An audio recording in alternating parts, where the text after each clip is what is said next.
16장 13절에서 20절입니다. 자, 한번 말씀 읽도록 하겠습니다. 마태복음 16장 13절에서 20절입니다. 20절.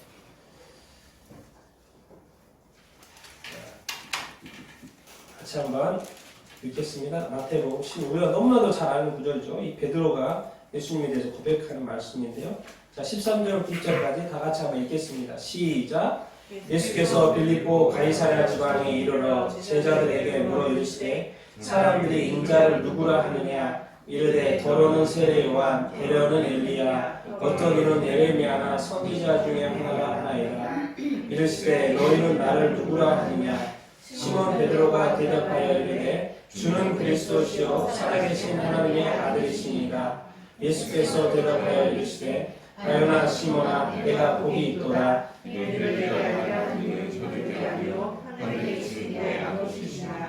또 내가 내게 이르노니 너는 베드로라 내가 이 반석 위에 내 교회를 세우리니 음부의 권세가 이기지 못하리라. 내가 천국 열쇠를 내게 주리니 내가 땅에서 무엇이든지 하면 하늘에서도 낼 것이요 내가 땅에서 무엇이든지 하면 하늘에서도 내리라 하시고 이에 제자들에게 권고하사 자기가 그리스도인 것을 아무에게도 믿지 말라 하셨습니다. 우리 한번 말씀 제목 한번 읽어보겠습니다. 읽겠습니다. 시작. 만약 교회가 세워지지 않는다면, 끔찍한 일이죠. 만약에 이 땅에 교회가 세워지지 않았다면 정말 무슨 일이 일어났을까요? 네, 우리는 사는 게 사는 건지 아닐 수도 있죠. 네. 한번 오늘 이 말씀 교회가 세워지지 않았다면 또 그런 관점에서 한번 또 이렇게 말씀을 나눠보도록 이렇게 하겠습니다. 우리가 교회가 세워져 있으니까 교회에 나오고 있고 교회 예배드리고 있고 교회의 어떤 모임을 이렇게 하고 있는 것이 아니겠습니까? 만약 교회가 없었으면 우리가 지금 아마 이렇게 모일 일도 없죠. 네, 또 골로리 교회가 또 교회가 전 세계 교회가 있을 일이 이렇게 없죠. 그러나 교회가 세워졌기 때문에 이렇게 지금 우리가 모이고 있는 것이고. 그래서 이 중요한 어떻게 보면 예수님 사역이 아주 중요한 어떤 전환점입니다. 오늘도 좀 그 부분을 좀 설명을 하겠습니다. 자, 13절 오늘 말씀부터 한번 쭉 보도록 하겠습니다. 같이 한번 읽어보겠습니다. 시작. 예수께서 빌립보 가이사랴 지방에 이르러 제자들에게 물어 이르되 사람들이 인자를 누구라 하느냐. 그렇죠. 예수님의 이제 3년 동안 사역을 하셨습니다. 3년 동안 사역을 해가지고 많은 사람들이 예수님을 이렇게 알게 이렇게 됐고요. 그래서 이제 예수님이 어느 시점이 되니까 이 질문을 하는 거예요. 예수님은 처음부터 이런 질문을 하지 않았습니다. 어느 시점이 됐다는 건 3년이 지났어요. 예수님의 사역이 3년이 지났습니다. 3년 동안 하고 나서 예수님이 사람들이 어떻게 생각하냐고 이렇게 물어보는데 참 이 장소가 정말 이렇게 어디서 이걸 물었다고 했어요? 빌립보 가이사랴 빌립보. 가이사랴 빌립보가 어디 있습니까? 갈릴리 호수가 있죠. 갈릴리 호수에서 저 위쪽입니다. 가이사랴 빌립보. 가이사랴라는 이름이 붙어 있죠. 가이사랴 누구 생각납니까? 아우구스토 로마 황제 생각이 납니까? 네, 로마 황제의 이름을 따서 만들어진 도시예요. 그래서 가이사랴가 붙여 있고, 근데 가이사랴라는 도시는 또 이 해변가에 또 있죠. 그래서 구분을 하기 위해서 저기는 가이사랴 빌립보라고 되어 있는 것이고, 우리가 기억해야 될 것은 가버나움 골란고원 위에 한참 위에 가이사랴 빌립보가 이렇게 있다는 것 우리가 기억하면 좋겠고, 왜 여기서 예수님이 이 고백을 이렇게 물어봤을까? 이 가이사랴가요 그 당시에 아주 우상 숭배가 아주 유명한 곳이었어요. 이 가이사랴가 우리가 너무나도 잘 알고 있는 바알신 있죠. 바알신을 섬기는 것이었고 또 무슨 판의 신이라고 해가지고 또 어떤 풍부하게 해주는 어떤 그런 신을 섬기는 그런 어떤 살림과 야수의 신입니다. 살림과 야수의 신, 또 판의 신당이 있었던 것이고, 또 지금 이 당시에 그 헤로드 왕이요, 이 로마 황제한테 잘 보이려고 저기다가 그 로마 황제의 신 가이사랴 신전을 또 만들어 놓은 거죠. 그러니까 얼마나 이쪽이 가이사랴가 지금 무상 숭배가 아주 가득한 땅인 것을 우리가 이렇게 알 수 있게 있죠. 그런데 여기에서 예수님이 제자들에게 물어보는 건 참 이렇게 아이러니가 납니다. 우상숭배가 가득한 그 땅에서, 우상숭배가 가득한 이 세상에서 예수님이 누구냐고 물어보는 거랑 마찬가지예요.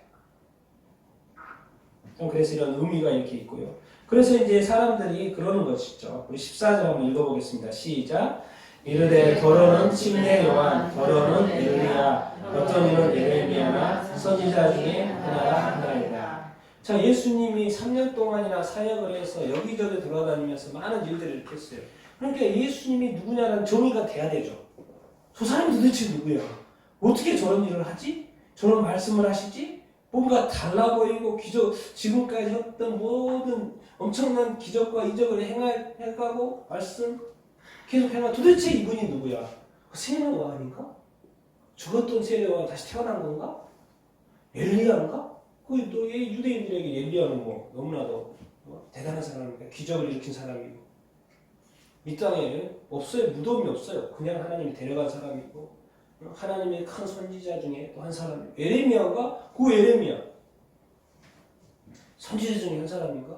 도대체 이 예수님이 누구야? 사람들이 각자 정의를 하는 거예요. 아, 이 사람이 세례 요한 같아요. 아니 엘리야 같아요. 예레미야 같은 선지자 중에 한 사람인 것 같아요. 각 사람이 그렇게 생각한다는 거죠. 각 사람이 예수님에 대해서 정의를 합니다. 우리 이 세상에도 지금 각 나라에 가서 각 사람이 예수님에 대해서 자기 자신이 예수님이 누군가를 정의를 하고 있죠. 누구는 어떤 선지자라고 이야기를 하고 있고 누구는 그냥 하나의 성인이라고 얘기하고 있고 성자라고 정의를 이렇게 하고 이렇게 있습니다. 왜? 예수님을 모르는 사람이 없습니까? 이 세상에. 각자의 정의를 하는데 이제 예수님이 참 이게 이런 질문을 하는 것이 참 놀랍습니다. 15절입니다. 같이 한번 읽어보겠습니다. 시작. 이제 직접적으로 물어봅니다. 사람들 말고 사람들이 나에 대해서 들었던 소문, 나아가 했었던 현장에 있었던 일들을 보고해서 나에 대해서 잘 모르고 막 하는 이야기 말고 여기서 너희는 누굽니까? 제자들이겠죠. 제자들은 어떤 사람들이에요? 예수님과 3년 동안 동고동락한 사람이에요. 그러니까 어떤 사람들은 그 현장에 와서 예수님이 기적 이런 것을 봤던 사람들 그리고 집에 돌아갔겠죠. 그런데 이 사람들은 제자들은 뭐예요? 돌아가도 같이 예수님과 집에 들어갔고 같이 이야기했고 밥 먹었고 또 그거에 대한 해석을 또 들었고 3년 동안 동고동락을 한 제자들. 너희들은 나에 대해서 누구라고 해요? 그러니까 예수님이 누구인지에 대한 어떤 정답이 나올 확률이 높습니까? 안 높습니까? 아주 높죠. 왜? 3년 동안 예수님의 모든 것을 봤으니까. 예수님은 감춰놓지 않고 다 보여줬으니까. 이 사람들 예수님이 잘 때 코를 골았는지 안 골았는지도 알겠죠. 왜? 같이 잤으니까. 예수님이 아주 세밀한 거 다 알아요. 예수님이 식사하실 때 어떻게 식사하시는 것까지도 다 알죠. 왜? 같이 먹었으니까. 그렇기 때문에 누구보다도 너희 제자 이들은 예수님이 누군지를 잘 알겠죠. 그러니까 그 중에 이제 우리 수제자이신 우리 베드로가 이제 탁 이렇게 이야기하는 거죠. 자, 16절 같이 한번 읽어보겠습니다. 시작. 시몬 베드로가 대답하여 이르되 주는 그리스도시요 살아계신 하나님의 아들이십니다. 이렇게 말을 이렇게 하고 있습니다. 베드로가 지금 이 고백을 이렇게 하고 있는데 그리스도라는 말은 뭔 말입니까? 메시아라는 거죠. 메시아라는 말이라고 인정하는 건 뭡니까 지금? 뭐하고 연결해야 돼요? 구약하고 연결해야 되죠. 구약에 예언되어 있는 그 메시아이십니다. 그 말입니다. 그리스도란 말이에요. 그리스도 메시아 이런 건 뜻은 이제 기름 부은 자라는 뜻인데 기름 부은 자라는 뜻인데 그리스도다, 이제 메시아다 이렇게 말하는 것은 뭡니까? 구약의 이 하나님 성경에 기록되어 있는 이 땅에 오실 그분이다 그 말인 거예요. 그리스도 메시아다. 그런데 놀라운 것은 다른 사람들은 세례 요한, 엘리야 다 누굽니까? 사람이에요. 사람의 아들로서의 누군가하고 자꾸 매칭을 시키려고 했거든요. 그런데 베드로는 갑자기 누구를 언급해요? 하나님의 아들이라는 고백을 갑자기 해요. 하나님의 아들이라는 거. 예수님이 지금까지 어떤 3년 동안 예수님을 다 보니까 이거는 요셉의 아들 그 이상인 거예요. 뭔가 달라요. 그러니까 어떻게 나오는 거예요? 이 사람은 하나님의 아들이라는 고백이 나옵니다. 하나님의 아들이란 말이 뭔 말입니까? 이거 엄청난 고백입니다. 하나님의 본체라는 거예요. 하나님이시라는 거예요. 예수님이 하나님이라고 지금 고백하는 거하고 똑같다는 거예요. 지금 예수님이 하나님의 아들이라고, 예수님이 하나님이라고 지금 고백을 하고 있는 거예요. 구약에 예언되어 있는 메시아, 그리고 이분은 사람이 아니고 하나님이다. 인간의 몸을 입고 왔지만, 인간의 몸을 입고 있지만 하나님이다. 하나님의 아들이다. 이렇게 고백을 이렇게 하고 이렇게 있습니다. 여러분, 이게 이제 이렇게 이제 이사야서 9장 6절에도 이런 말이 있죠. 예수님에 대한 이야기입니다. 같이 한번 6절 한번 읽어보겠습니다. 시작. 이는 한 아기가 우리에게 낳았고 한 아들을 우리에게 주신 바 되었는데 그의 어깨에는 정사를 메었고 그의 이름은 기노자라 모사라 전능하신 하나님이라 영존하신 아버지라 평강의 왕이라 할 것이라. 자, 구약에 이사야가 예언을 했는데 아기가 태어나면 당연히 사람이겠죠. 그렇죠? 응애하고 태어날 그 아기가 사람일 거예요. 그랬는데 아기를 보고 하나님이라는 표현을 썼어요. 아기를 보고 하나님이라는 표현을 썼어요. 이 사람은 하나님이다.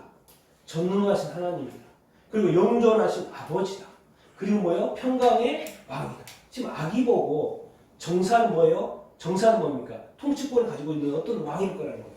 통치권을 가지고 있는 어떤 왕일 거라는 거예요. 그리고 뭐예요? 이름보다 기묘자. 기묘자는 뭡니까? 기적을 일으킨 사람. 기적을 일으킨 사람이라는 거예요. 이 사람이 기적을 일으킬 것이다. 모사라는 게 원더풀 카운슬러라고 하는데 뭐예요? 엄청난 상담자 역할을 할 거라는 거죠. 그리고 아기가 하나님이라고 이미 구약에서 정의를 하고 있어요. 이 아기가 태어나면 그 사람은 전능하신 하나님. 아니, 아기가 사람의 아들인데 어떻게 하나님이 되지? 근데 구약에서는 하나님이라고 정의를 해놓은 거죠. 그리고 뭐요? 영존하신 아버지. 이제 여기서는 이제 우리가 하나님 아버지라고 생각하면 그 개념을 생각하면 안 돼요. 우리가 하나님을 아버지라고 하잖아요. 그런데 사람에게 있어서의 어떤 그런 아버지의 개념으로 연결해서 생각하면 쉽고요. 영존하신 아버지다. 근데 아버지인데 어떻게 해요? 용존한다는 거예요. 영원히 산다는 거예요. 사람이 아기가 태어나면 사람과 늙어서 죽는 것이지. 어떻게 용존해요? 용존해요. 그리고 뭐예요? 또 평강이 뭐예요? 왕이라는 거예요. 왕. 이미 그러니까 이걸 딱 이렇게 보면서 예수님의 어떤 사역을 보면서 그 구약에서 기름 부은 사람들이 누굽니까? 세 사람 있었죠. 왕. 또 뭐가 있었죠? 제사장. 또 누가 있었어요? 왕과 제사장과 또 뭐가 있었어요? 선지자도 있어. 선지자들. 이 세 사람에게는 특별히 기름을 부었거든요. 세 사람에게 부었던 것처럼 예수 그리스도가 기름 부은 자 그리스도라는 것이죠. 왕이죠. 이 선지자적인 면도 예수님에게 다 있고 또 뭐죠? 예수님에게 왕에 대한 면도 있고 또 무엇도 있습니까? 예수님에게 대제사장. 예수님 우리가 뭐라고 합니까? 대제사장이라고 하죠. 영존하신 대제사장, 영원하신 대제사장. 한 번 제사가의 뜻이 속성이 영원하다는 거예요. 그리고 다시 드릴 제사가 아니라는 거죠. 한 번으로 끝난다는 왜? 그 제사의 그 뜻이 그 속성이 영원하니까. 뭔가 이 아들 안에 모든 것이 지금 다 이루어지고 이렇게 있는 거예요. 그런데 놀라운 것은 베드로의 이 고백도 있지만 이미 신약 구약의 고백이 있었다는 거죠. 그것이 그대로 지금 이때 예수님이 3년의 공생애를 마치고 이때 딱 이렇게 이루어지고 있는 것이죠. 우리가 이제 이 순서를 그러니까 이 고백이 왜 이때 나오나 이것을 생각해 보면 예수님은 지금 3년 동안에 뭘 하신 거예요? 공생의 사역을 쭉 하여 오신 거예요. 그리고 왜 이게 또 이렇게 이 어떤 흐름을 우리가 아는 게 중요한. 그 다음에 뭐가 나온 거예요? 베드로의 고백이 이렇게 나온 거죠. 그러면 이제 그 다음에 뭔 이야기가 나올까요? 16장에 뭔 이야기가 나올까요? 새로운 이야기가 등장합니다. 예수님이 자기 자신에 대해서 3년 동안 자기 자신의 모습을 쫙 보여주고 그 다음에 이제 예수님이 누구인가가 정의가 딱 됩니다. 그 다음에 마지막으로 나온 한 가지 뭘까요? 예수님의 마지막 미션 뭐예요? 네, 십자가에 대해서 이제 막 이야기하기 시작해요. 이제 교회가 세워지고요. 예수님이 누구인지가 정의가 딱 된 다음부터 이제 남은 이 땅에 예수님 이 땅에 오신 목적 뭡니까? 십자가의 어떤 그 순환, 어떤 죽음에 대해서 예수님 이제 이때부터 이 고백 딱 다음부터 이제 말하기 시작해요. 그러니까 이 고백이 있는 것은 아주 귀한 타이밍에서 한다는 거예요. 이거 다 계획이 되어졌고, 그래서 일찍부터 말하지 않았고, 3년의 공생애를 하고, 예수님의 어떤 누구인지가 다 보여주고, 그리고 완벽하게 사람들이 정의를 못하는데, 예수 3년 동안 들었고 알았고 막 소문을 다 알았는데 그게 사람들에서는 정의가 잘 안 되는 거예요. 그런데 누구한테 다 됩니까? 제자들한테 제자. 그래서 제자가 되라는 거예요. 예수님이 진짜 누구인지를 알 수 있다라는 거예요. 그래서 제자가 그 중에 또 수제자인 베드로가 예수님에 대해서 딱 정의를 이렇게 하죠. 그 다음에 예수님이 이제 십자가의 순환에 대해서 이야기를 이렇게 하기 이렇게 합니다. 그렇게 해서 세원 우리가 한다는 거 알고 있잖아요.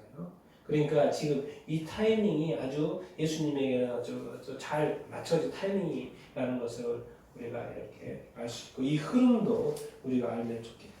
그래서 베드로가 아주 예수님이 누구인지 정확한 답을 이렇게 했어요. 그런데 예수님이 이런 말을 하죠. 이런 말씀을 하세요. 예수님이. 같이 한번 읽어보겠습니다. 시작. 예수께서 대답하여 이르시되 바요나 시몬아 내가 복이 있도다. 이를 내게 알게 하기는 혈육이 아니요 하늘에 계신 내 아버지시니라. 아니 베드로가 아주 정답을 딱 말했고 3년 동안 같이 하면서 베드로가 예수님에 대해서 누군가도 많이 생각을 했을 것이고 자기도 나름 정리를 했을 것이고 자기도 뭔가 다 했을 거예요. 그렇게 해서 고백을 딱 했거든요.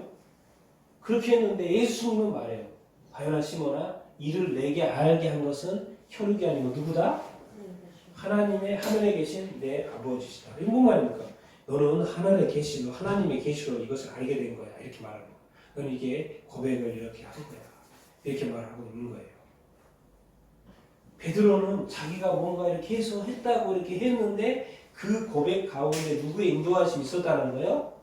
하나님 아버지의 인도하심이 베드로 가운데 있었다고 이렇게 말하고 있습니다. 이게 다 이런 말들하고 연결이 되는 거죠. 자, 고린도전서 1장 21절 같이 한번 읽어보겠습니다. 시작. 하나님의 지혜에 있어서는 이 세상이 자기 지혜로 하나님을 알지 못하므로 하나님께서 전도에 미련한 것으로 믿는 자들을 구원하시기를 기뻐하셨도다.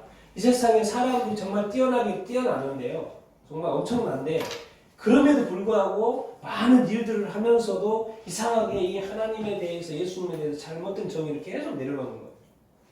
그러니까 하나님도 인간이 스스로 하나님을 찾아낼 줄 알았더니 잘 찾아내지 못하는 거예요.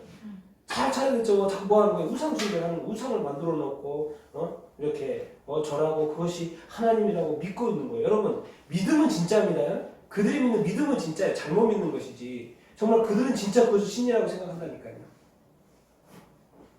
힌두교에 가면은 코끼리, 쥐, 우상들이 제가 다 봤는데 그것을요 사람들은 그것을 뭘로 진짜로 생각하는 거예요? 신이라고 생각하는 거예요. 그들이 믿는 믿음은 100%라니까 진짜예요. 그들이 그냥 가짜로 이거 신도 아닌데 신이다 하고 그냥 믿는 척 하는 거야 라고 하는 게 아니에요. 신전에 가서 그렇게 막 들으면서 하는 거는 그들에게는 100%의 믿음이 있어요.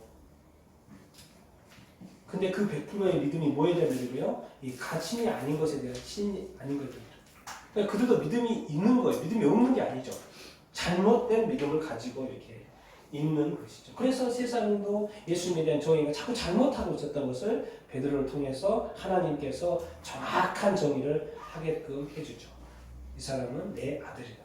예수님이 세례받았을 때 이는 내 아들이라고 말했던 것처럼 이제 베드로를 통해서 이 제자의 입을 통해서 사람을 통해서 처음에 시작된 아무도 몰랐으니까 하나님이 직접 이는 내 아들이다라고 가르쳐줬던 것이고 이제는 뭐예요?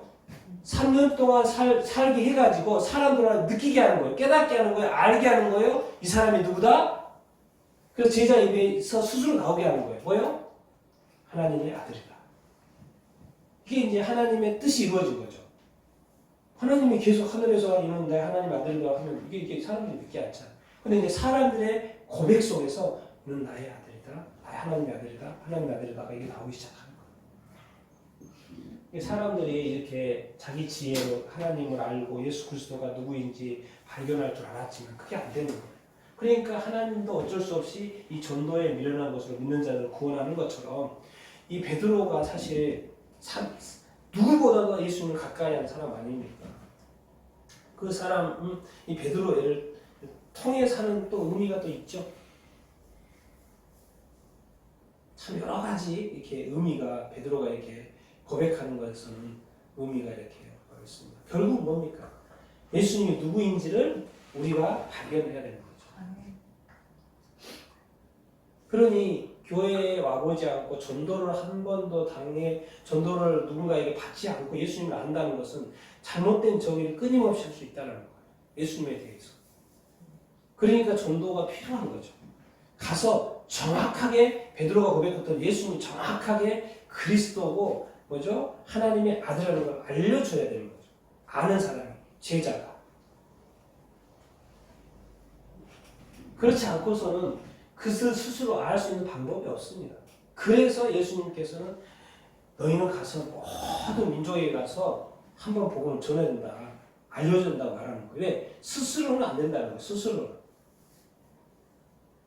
그렇기 때문에 예수님도 마지막 명령이 모든 민족에 가서 적어도 예수 그리스도의 이름을 직접 아는 자가, 믿는 자가, 간증할 수 있는 자가, 직접 만났던 자가, 인격적으로 예수님과 만났던 자가, 네? 지식으로 설명하는 자. 지식으로 지금 안 믿는 사람들 예수님에 대해서 얼마나 많이 풀어냅니까? 성경에 대해서 얼마나 풀어냅니까? 그게 아니고 직접 예수님과 인격적으로 만나서 정말 지금 예수님이 내 안에 있는 그리스도와 동거한 삶을 살아본 사람이 선교사도 되고 전도자도 되고 다른 이웃에게 복음도 전하는 자가 되어서 해나가는 거죠.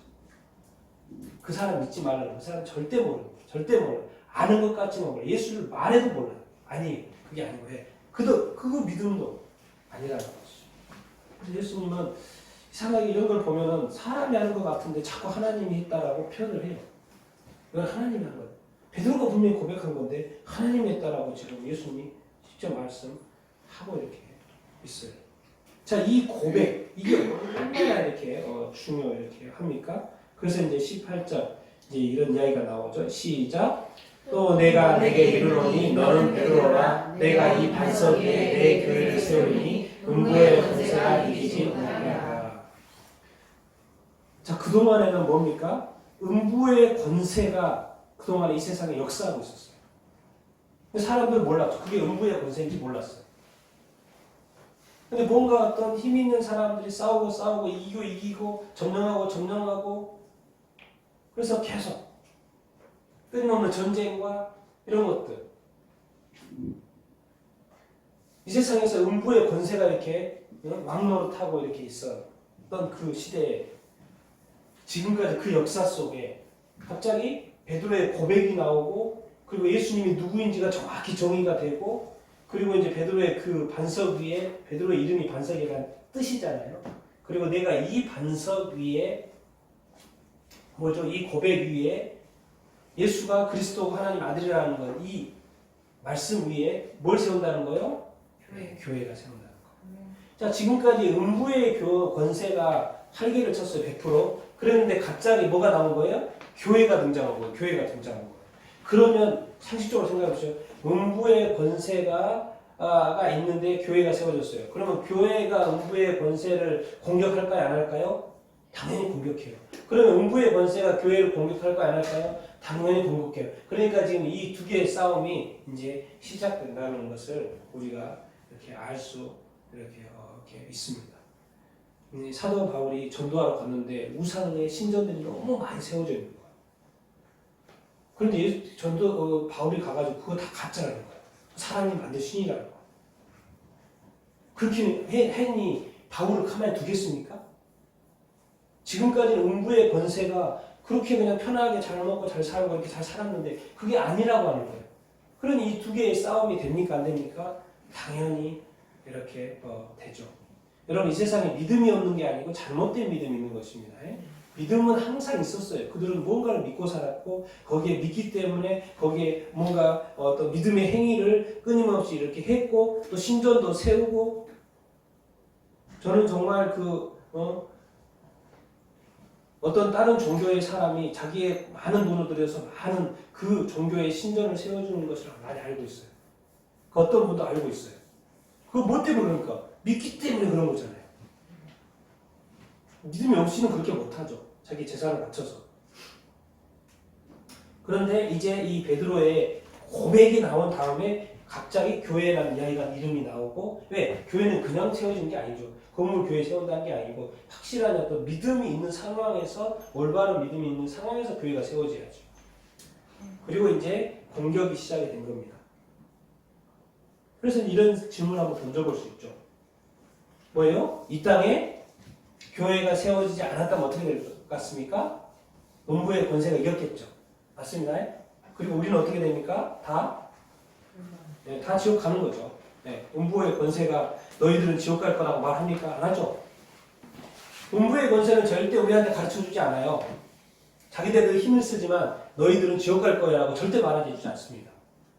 그냥 열심히 살고 최선을 다하고 이 땅에서의 주어진 이 삶을 최고로 한번 살아봐, 누려봐. 열심히 공부하고 열심히 노력하고 열심히 성공하고 끝까지 해봐.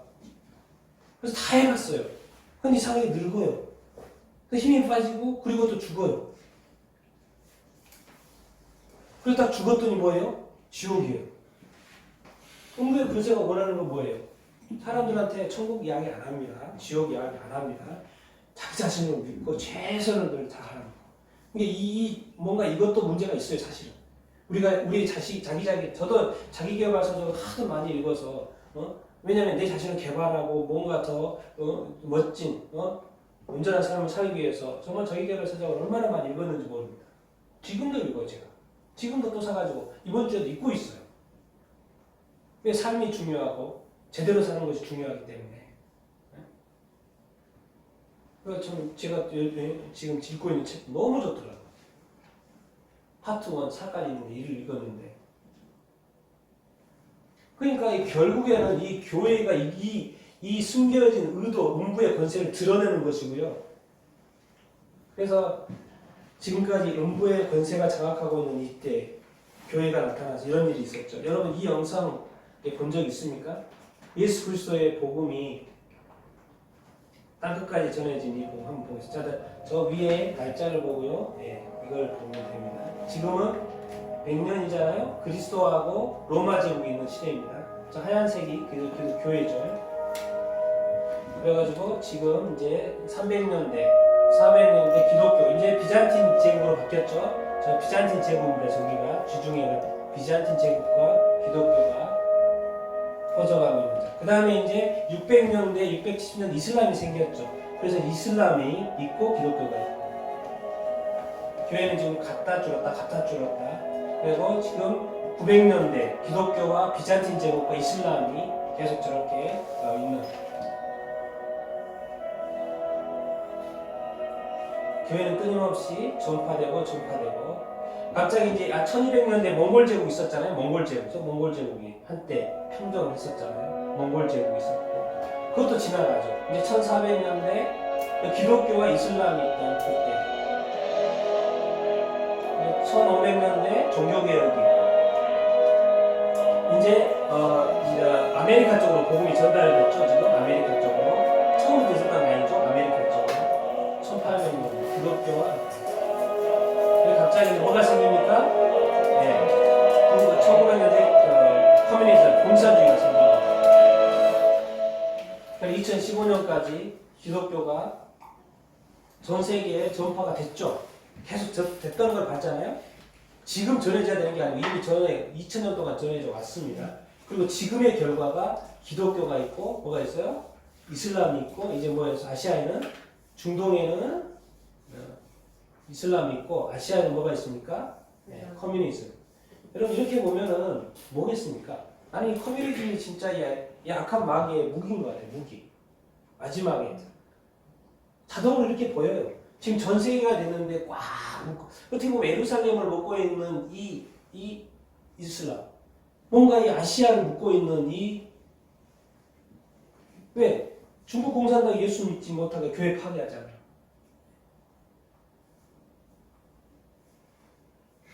지금까지 제가 이제 여러분 이게 이제 그 다른 그림은 똑같은 거죠. 여기 똑같이 이슬람,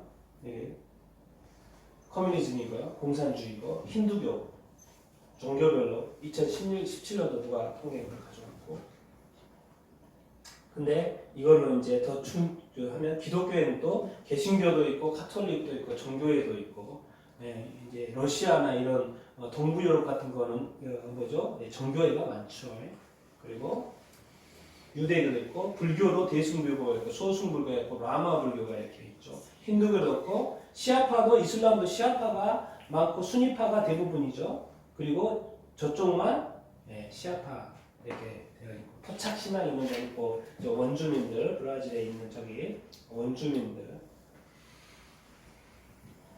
제가 여러분 지금 우리는 2000년도에 태어나서 예수님을 알게 되고 믿고 있는 거거든요.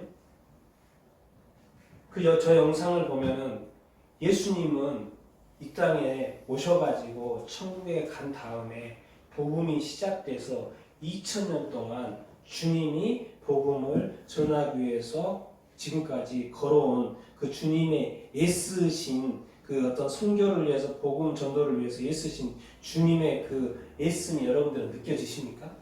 2000년 동안 우리는 지금 이 땅에 태어나서 그냥 잠깐 살면서 예수 믿는 거예요. 그런데 예수님은 천국에 올라가서 하나님의 우편 보좌에 앉아있는 그 순간부터 지금까지 2000년 동안 복음을 전하기 위해서 영상 받지 않습니까? 계속 아시아로, 유럽으로, 아메리카로, 남아메리카로, 오세아니아로 계속 복음이 전해지도록 계속 애써와서 지금의 이 상황에 이르는 거예요. 그래서 제가 다시 한번 저 영상을 보면서 예수님이 지금까지 쉬시는 게 아니었구나. 이 복음을 위해서 2000년 동안 예수님께서 끊임없이 애쓰셨구나. 나 이런 마음을 들고 정말 복음은 우리가 전하는 게 아니고 정말 지금 이 시대에 우리가 이 시대에 살아있는 사람에게 복음을 전할 뿐이지 예수님은 2000년 동안 복음을 전해 오셨구나. 그러고 보면 주님이 또 복음을 전하시네.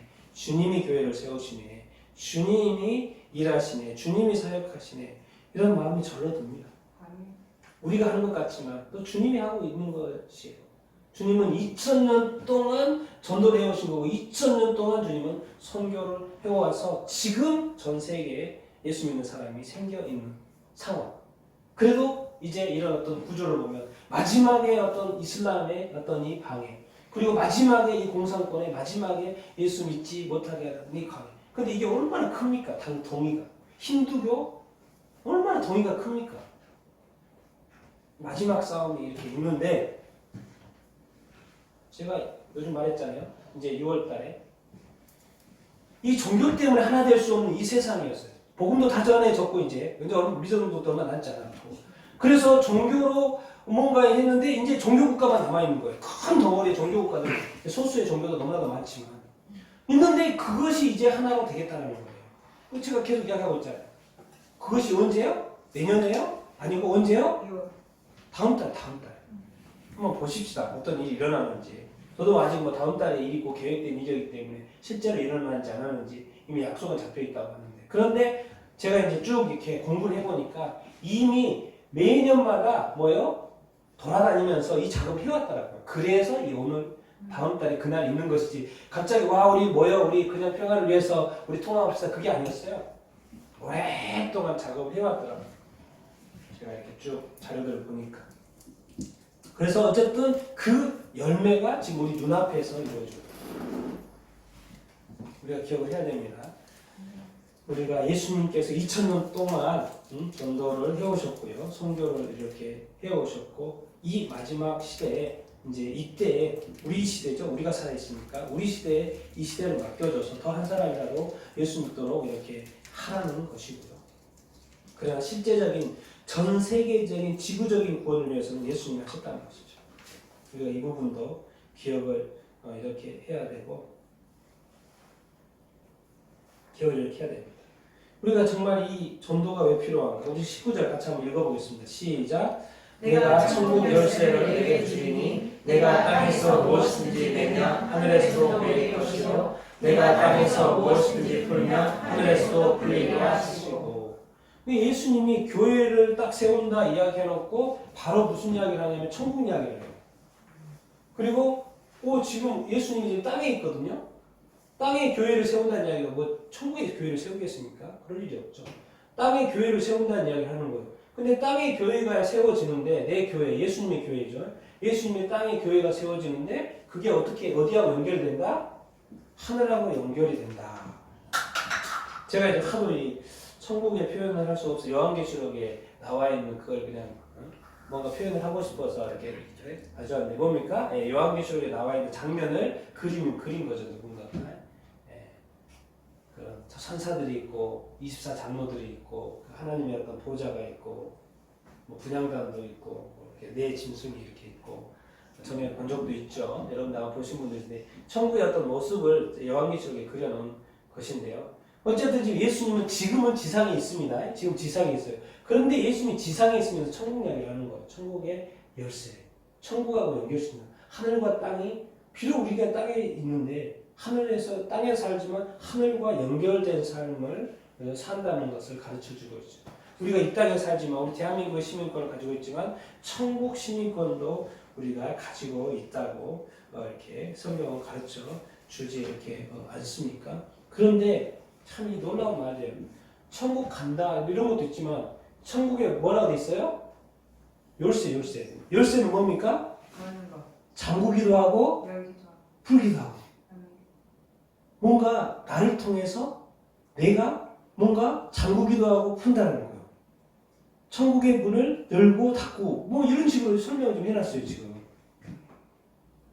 여러분 우리의 삶이요, 이 기독교인의 삶, 예수 믿는 삶이 정말 천국도 천국이지만은 천국에는 엄청난 것들이 많이 있을 거 아닙니까?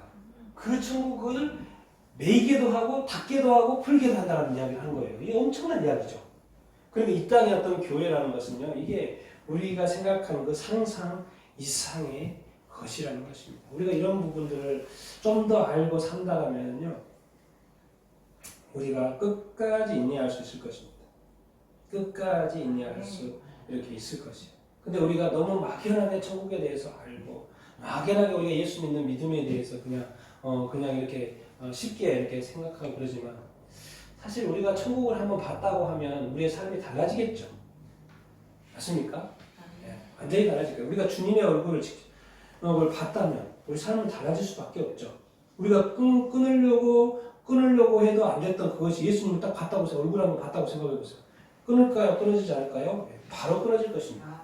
바로 끊어질 거예요. 바로 끊을 수밖에 없죠. 내가 주님을 봤는데. 우리의 삶이, 이 크리스찬의 삶이 하나님의 어떤 자녀로서의 삶이라는 거예요. 천국과 연결된, 나중에 어떤 천국의 완벽한 삶을 살겠지만 이 땅에서의 삶도 뭐예요? 천국과 연결된 삶이라는 거예요. 그래서 천국에 열고 닫고 한다는 그런 연결된 거라는 것을 알고 뭐예요? 기도하는 거예요.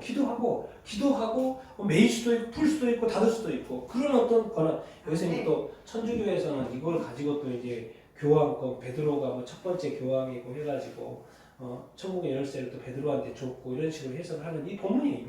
이 본문.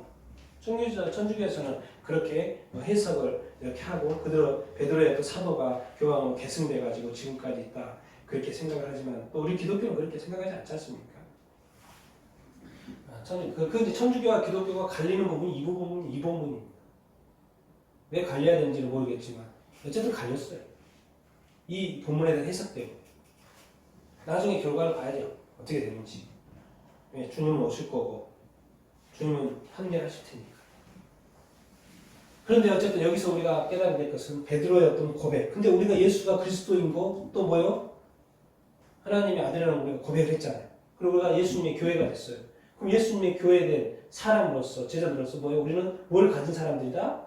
천국의 열쇠를 가진 사람이라는 것을 우리가 기억하고 우리가 하나님께 기도하면 하나님이 들으시고요. 또 응답하시는 분이신 줄 이렇게 믿습니다. 네. 우리가 하늘과 연결되는 것을 우리가 정말 여러분들 기억하게 되시고 그리고 이 땅에서의 삶이 전부가 아닙니다. 우리는 천국에까지 가야 되고 어떻게 보면 이 땅에서의 삶은 어떤 약간의 어떤 샘플입니다. 샘플. 잘 이겨내시고 힘내시고 그리고 천국에서 또 영원한 삶. 그런데 주님은 말씀하세요. 그래도 이 땅에서의 삶이 어려울 것이라고. 왜? 교회가 예수 안 믿으면 괜찮은데 예수 믿으면 분명히 음부의 권세가 너희들을 공격할 것이다. 분명히 공격이 여러모로 돌아올 것이다. 그리고 그것을 평생에 걸쳐 그럴 것이다. 그게 바로 이제 천국의 역정 아닙니까? 끝까지 가야 되는 거. 그렇다고 해서 우리가 힘들다고 해서 천국이 없어지는 것도 아니고 천국이 약해지는 것도 아니고 천국의 축복이 없어지는 것도 아니고 우리의 마음이 자꾸 왔다 갔다 하는 것이죠. 난 여러분들이 천국의 마음으로 여러분들이 가득 차게 되기를 예수님의 이름으로 축원드립니다. 그리고 이 땅에서의 삶을 살 때 정말 하나님께 기도하시게 되길 바라고요. 주님의 선교, 하나님의 선교는 하나님이 또 마무리하실 거예요. 어느 때? 하나님의 때 하실 거예요. 우리는 그때를 잘 모르죠. 그런데 요즘 그때가 가까웠다고 이야기하고.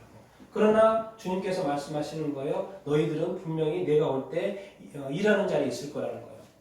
밭에서 일을 하고 있을 것이고 뭐요? 어딘가에서 자기 자신에게 주어진 충실한 삶을 살고 있을 거라고 말씀하셔요. 그때 오실 거라고 했으니까 우리는 주어진 삶을 최선을 다해야 되는 것이죠. 그러나 우리가 우리의 삶은 천국과 연결된 삶이라는 걸 기억하고 여러분들 천국의 어떤 축복도 누리면서 살 수 있게 되길 바랍니다. 하나님께 기도하고 응답받는 삶을 살 수 있게 되길 바랍니다. 지상에 나만 사는 것 같지만 내 안에 그리스도가 천국이죠. 뭐. 따로 있습니까? 그리스도 안에 있는 그 천국을 여러분들이 지상에서도 누릴 수 있게 되기를, 알게 되기를, 깨닫게 되기를 예수님의 이름으로 축원드립니다. 아멘. 다 그렇게 살 수 있게 되기를 이렇게 바라고요. 근데 오늘 20절 같이 한번 읽어보겠습니다. 시작. 이에 제자들에게 경고하사 자기가 그리스도인 것을 아무에게도 보여주지 말라 하십니다. 왜 그랬을까요? 베드로의 고백, 예수님의 3년 동안의 어떤 마감, 이제 베드로의 고백, 이제 교회까지 나왔습니다. 교회까지 나오죠. 교회가 세워졌어요. 그런데 예수님이 함구령을 내려요. 너 가지 마라. 내가 그리스도인 것을 말하지 말라. 이거 사실인데 말하지 말라는 거예요.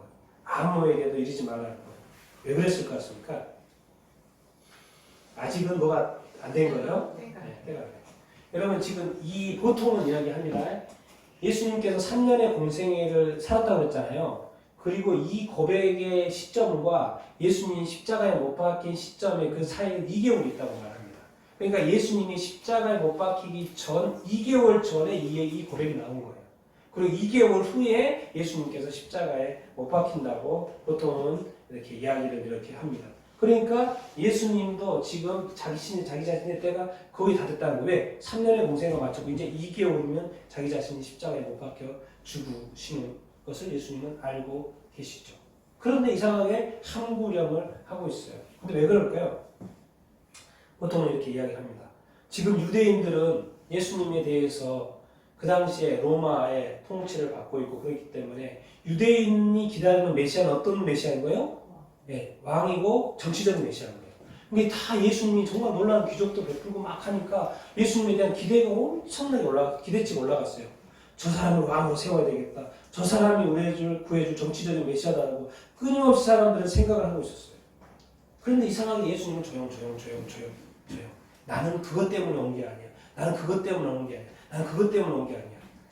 예수님이 오신 목적은 뭡니까? 네, 십자가고 더 구체적으로는 인류의 구원을 하죠.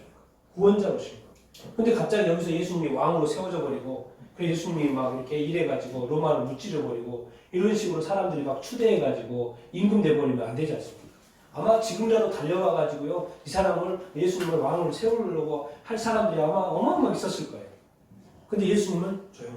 그거 아니야. 나는 이 땅에 십자가 때문에 왔고 인류를 구원하시기 위해서 왔기 때문에 예수님이 지금 3년 했으면 예수님의 인기가 완전 최고를 찍었다고 봐야죠. 내일이라도 왕관식을 할 수 있을 정도로 찍었어요. 그런데 예수님은 그거가 아니라고 말합니다. 그래서 예수님은 자기 자신이 무엇 때문에 왔다는 것을 자기 자신 아는 거죠. 그렇기 때문에 조용하라고 하는 거 아니겠습니까? 나는 정치적인 메시아가 아니고 인류 구원의 메시아, 사람을 구원하는 메시아가 되기를 원한다 이런 말. 그러면서 조용히 지키고 이렇게 있는 것이죠. 우리가 너무나도 오늘 잘 아는 우리의 이 본문입니다.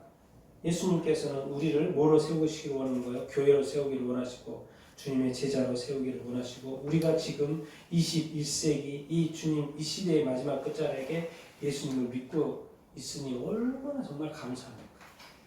아니, 여러분들이 정말 이 예수 믿는 이것을 끝까지 잘 지켜낼 수 있게 되기를 축원합니다. 그리고 기억하십시오. 음부의 권세가 교회에 대한 이상 음부의 권세가 정말 별별 유혹과 어떤 미혹과 어떤 시험과 어떤 공격들이 있을 거라는 것을 여러분들이 이미 인지하고 있어야 됩니다. 그래서 해석하는 눈이 있어야 돼요. 무슨 공격을 받으면 이게 무슨 공격이네 그런 거 있어야지. 아무 공격도 예상도 못하고 있다가 자꾸 당황하게만 하지 마시고요. 그냥 그것을 충분하게 해석할 수 있는 그런 눈들이 있어야 돼요. 이게 무슨 공격이지? 이게 무슨 공격이지? 이게 무슨 공격이지? 여러분 모르면 물어보세요. 100% 다 해석해 줍니다. 주님이. 주님께서 다 가르쳐줘요. 주님이 숨기지 않는다니까요. 다 가르쳐줍니다. 다 가르쳐줘요. 왜? 우리가 주님께 의지하지 않고 의탁하지 않고 기도하지 않기 때문에 주님이 안 가르쳐줘요. 알려고 하지 않으니까 안 가르쳐주는 것이죠. 근데 알고 싶어서 기도하면 주님은 100% 다 가르쳐주십니다. 주님이 숨길 게 없죠. 모든 걸 다 해놨는데 굳이 왜 그거 하나 가지고 숨겨서 고민하게 하고 걱정하게 합니까? 그것이 주님 아닌 줄로 이렇게 믿습니다. 여러분 주님을 잘 믿으시게 되기를 바라고 정말 주님을 믿는다면 여러분 전문가 되신 우리 주님 하나님 되신 주님께 기도하게 되기를 바라고 또 기도하면서 또 응답도 기다리지 않고 막 이렇게 하지 말고 응답을 또 기다리고 또 믿음으로 이렇게 기다리고 주님이 천국의 문도 열렸다 그 믿음을 가지고 한번 열어볼 수 있는 여러분이 다 될 수 있게 되기를 예수님 이름으로 축원드립니다. 예수님이 나타날 것이고 주의 영광이 나타날 것이고 주의 얼굴을 보여줄 줄로 믿습니다. 기도의 응답을 보여줄 줄로 믿습니다. 우리 삶 속에서 나의 삶 속에서 교회된 나에게 있어서 내 안에 역사는 음부의 권세가 확실하게 깨질 줄로 믿습니다. 우상의 그 모든 공격들이 다 깨질 줄로 이렇게 믿습니다. 믿음으로 승리하는 여러분들, 예수의 이름으로 승리하는 여러분들, 성령의 충만함으로 승리하는 여러분들 다 될 수 있게 되기를 예수님의 이름으로 축원드립니다. 저희는 루저로 살지 마십시오. 이 땅 가운데 빅토리 승리자 이름으로 축원드립니다. 예수님이 나의 주인인데 왜 그렇게 루저로 삽니까? 우리는 당당하게 위너로 승리자로 이기는 자로 다 살 수 있게 되기를 예수님의 이름으로 축원드립니다. 그게 교회이고요. 마지막에 교회는 반드시 이 땅에서 승리할 것입니다. 우리 같이 한번 기도 이렇게 하도록 하겠습니다. 주님 나를 예수 믿게 하여 주셔서 감사합니다.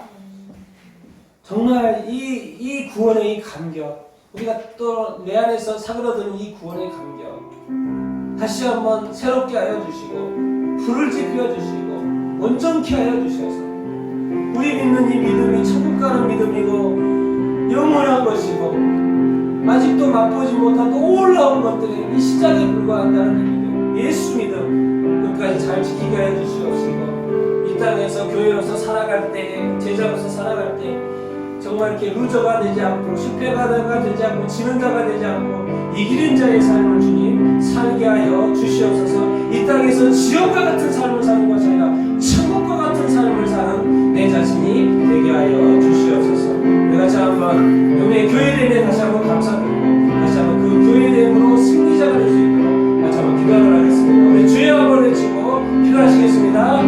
주여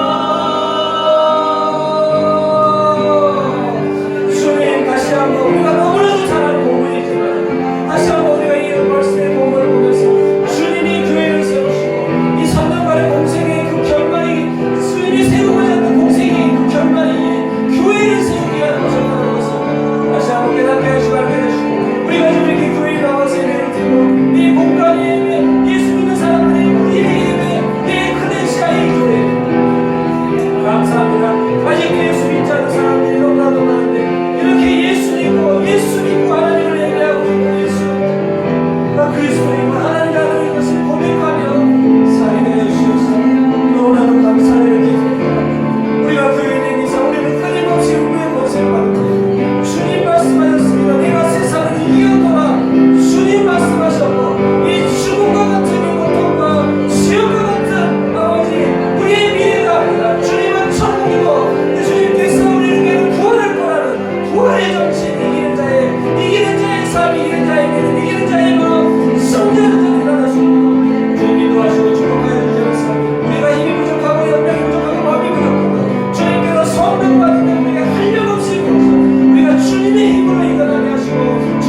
회복이 되어져서도 안 되고 교회는 끝까지 남아야 돼요. 어떠한 적의 공격이, 포격이, 포탄이, 미사일이 날라와도 우리 교회는 서 있을 것입니다. 교회에 건물은 없어도 나의 믿음을, 교회의 믿음을 무너뜨릴 것은 아무것도 없습니다. 대신 내가 그 믿음을 포기해버린다면 그것은 무너질 것입니다. 내가 그 마음을 놔버린다면 그 교회는 무너질 것입니다. 그러나 내가 끝까지 그 믿음을, 교회에 대한 믿음을, 예수님에 대한 믿음을, 하나님에 대한 믿음을 저버린다면 내 목숨이 사라져도 그 믿음은 그대로 살아있을 것입니다. 그 믿음으로 우리는 주의 얼굴을 보게 될 것입니다.